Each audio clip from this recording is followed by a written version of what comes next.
Are you tired of hearing that making money is all about high income and complex strategies? What if the secret to real wealth lies in a simple shift in your mindset? In this video, we'll uncover 7 transformative lessons from Morgan Housel's The Psychology of Money that reveal how mastering your behavior and not just your bank balance can unlock financial freedom. Stay tuned to discover the hidden habits that could change your money story forever.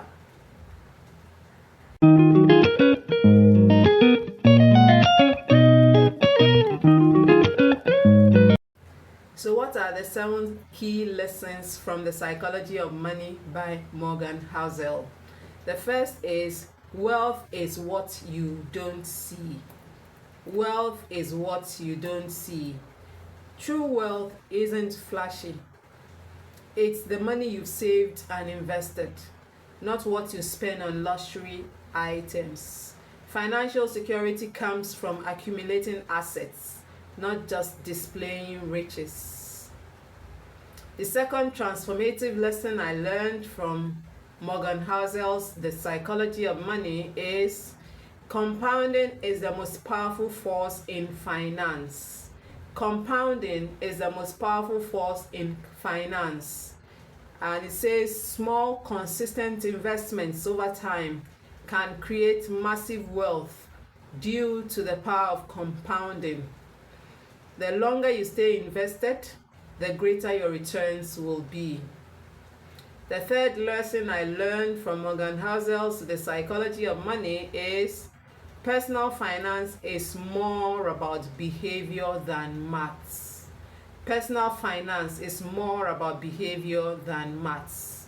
And he says success with money isn't about intelligence. It's about your behavior, managing your emotions, avoiding impulsive decisions, and sticking to a plan matter more than perfect calculations. So it's all about avoiding impulsive buying, sticking to your budgets, and ensuring that your behavior is controlled when it comes to money. Okay, now the fourth lesson is risk and luck play a bigger role than we admit. Risk and luck play a bigger role than we admit. Now, financial outcomes are influenced by factors beyond our control. It's important to recognize the role of luck in success and avoid copying others without understanding their unique circumstances. And that is why I always say that comparison is a thief of joy. Is a thief of your joy, is a thief of my joy. You don't know their situation, and so you can't compare. There are so many things that come to play when it comes to financial freedom, and so risk and luck play a bigger role than we admit. Now, the fifth lesson is the market is unpredictable, so focus on the long term. I've always focused on the long term. I don't like short-term investments. I always put my money and I wait for it to compound over time. And so the market is highly unpredictable. So focus on the long term. Short-term market investments, short-term market movements are volatile and unpredictable. Instead of trying to time the market, successful investors focus on consistent long-term strategies, and I think that is what you should do too. Drop your money in the market and wait for years for it to compound instead of waiting to take a profit after a year, after 2 months, after 3 months. Well, that's what I do. I don't know about others, and Morgan Housel is also advising that we focus on the long term.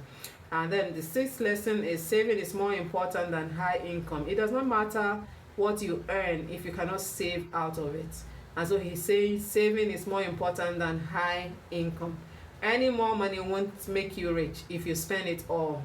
Financial freedom comes from maintaining a high savings rate regardless of your income level.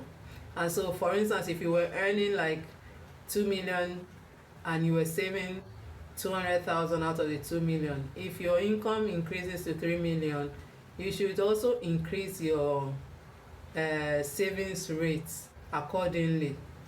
I think that makes a lot of sense. Yes, so regardless of what you are earning, make sure that your savings rate is high. It's not about your income, it's about what you are able to save out of what comes into your pocket or bank account. Now, the seventh lesson is that enough is a powerful word, and basically says knowing when you have enough prevents greed from leading to unnecessary risks. Many financial disasters happen when people push for more without considering what they truly need. And so greed will lead to impulsive buying, things that you really don't need. And they say enough is a powerful word. So that's the seventh lesson from Morgan Housel's The Psychology of Money. And these lessons emphasize that financial success isn't just about numbers, it's about psychology, it's about patience, and it's about smart decision making. So I'm wondering, which of these key lessons touched you the most? Do let me know in the comments. And remember to subscribe to this channel and also share this video with a friend.